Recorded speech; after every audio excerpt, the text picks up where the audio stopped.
Chrysanthemum. Chrysanthemum. The day she was born was the happiest day in her parents' lives. "She's perfect," said her mother. "Absolutely," said her father. And she was absolutely perfect. "Her name must be everything she is," said her mother.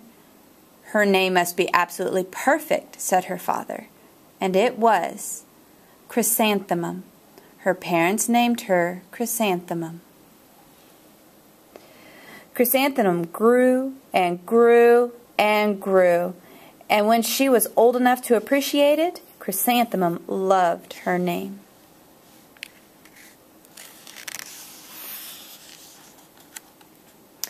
She loved the way it sounded when her mother woke her up. She loved the way it sounded when her father called her for dinner. And she loved the way it sounded when she whispered it to herself in the bathroom mirror. Chrysanthemum, chrysanthemum, chrysanthemum. Chrysanthemum loved the way her name looked when it was written with ink on an envelope. She loved the way it looked when it was written with icing on her birthday cake. And she loved the way it looked when she wrote it herself with her fat orange crayon.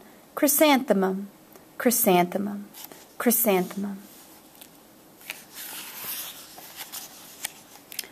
Chrysanthemum thought her name was absolutely perfect, and then she started school.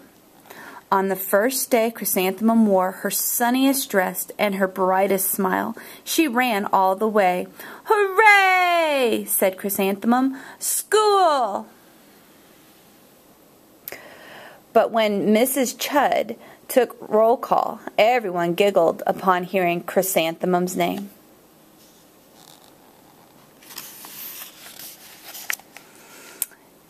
"It's so long," said Joe. "It scarcely fits on her name tag," said Rita, pointing. "I'm named after my grandmother," said Victoria. "You're named after a flower," Chrysanthemum wilted. She did not think her name was absolutely perfect. She thought it was absolutely dreadful. The rest of the day was not much better. During nap time, Victoria raised her hand and informed Mrs. Chud that Chrysanthemum's name was spelled with 13 letters. "That's exactly half as many letters as there are in the entire alphabet," Victoria explained. "Well, thank you for sharing that with us, Victoria," said Mrs. Chud. "Now put your head down."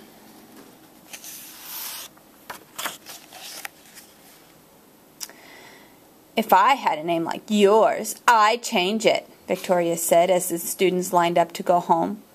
"I wish I could," thought Chrysanthemum miserably. "Welcome home," said her mother. "Welcome home," said her father. "School is no place for me," Chrysanthemum said. "My name is too long. It scarcely fits on my name tag, and I'm named after a flower." "Oh, pish," said her mother. "Your name is beautiful, and precious, and priceless, and fascinating, and winsome," said her father. "It's everything you are," said her mother. "Absolutely perfect," said her father. Chrysanthemum felt much better after her favorite dinner, macaroni and cheese with ketchup, and an evening filled with hugs and kisses and parcheesi. That night, Chrysanthemum dreamed that her name was Jane. It was an extremely pleasant dream. The next morning, Chrysanthemum wore her most comfortable jumper. She walked to school as slowly as she could. She dragged her feet in the dirt. "Chrysanthemum, chrysanthemum, chrysanthemum," she wrote. "She even looks like a flower," said Victoria as Chrysanthemum entered the playground. "Let's pick her," said Rita, pointing. "Let's smell her," said Joe. Chrysanthemum wilted. She did not think her name was absolutely perfect. She thought it was absolutely dreadful. The rest of the day was not much better. During nap time, Victoria raised her hand and said, "A chrysanthemum is a flower. It lives in a garden with worms and other dirty things." "Thank you for sharing that with us, Victoria," said Mrs. Chedd. "Now put your head down." "I just can't believe your name," Victoria said as the students lined up to go home. "Neither can I," thought Chrysanthemum miserably.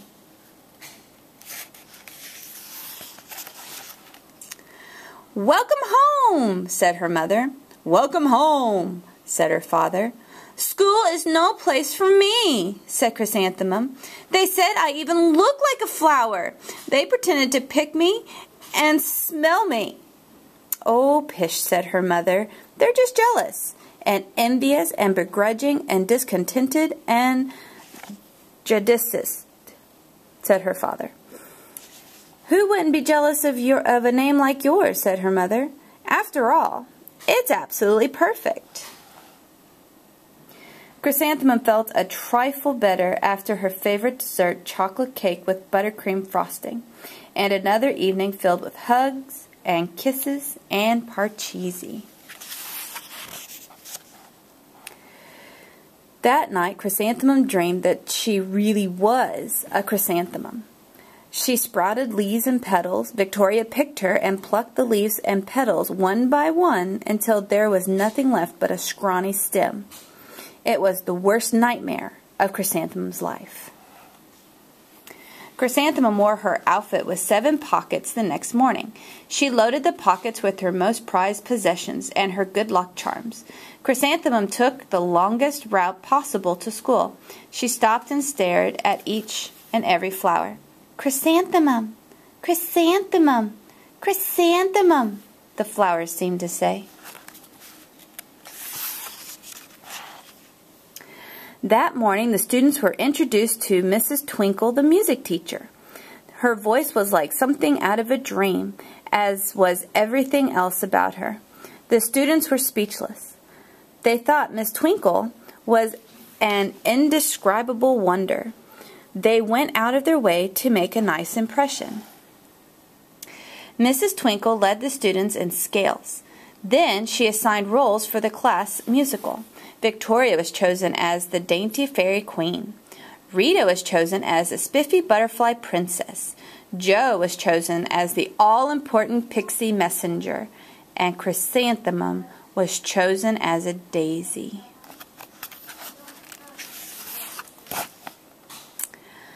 "Chrysanthemum's a daisy, chrysanthemum's a daisy," Jo, Rita, and Victoria chanted, thinking it was wildly funny.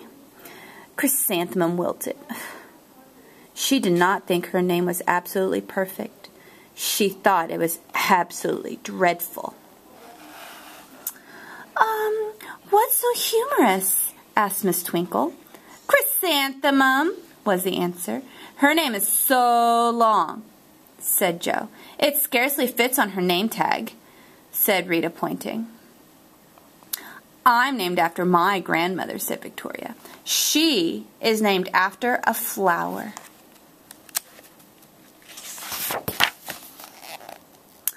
"Ooh, my name is long too," said Mrs. Twinkle. "It is?" said Jo. "My name would scarcely fit on my name tag," said Mrs. Twinkle. "It would?" said Rita, pointing. "And," said Mrs. Twinkle, "I'm named after a flower too." "You are?" said Victoria. "Yes," said Mrs. Twinkle. "My name is Delphinium Twinkle, and my baby is a girl, and I'm considering Chrysanthemum as a name because I think it is absolutely perfect." Chrysanthemum could scarcely believe her ears. She blushed, she beamed, and she bloomed. Chrysanthemum, chrysanthemum, chrysanthemum.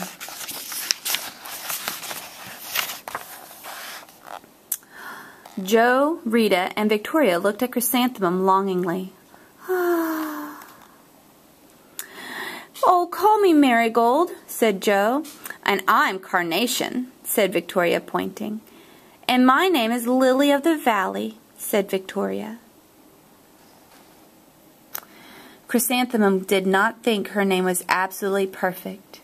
She knew it. The end.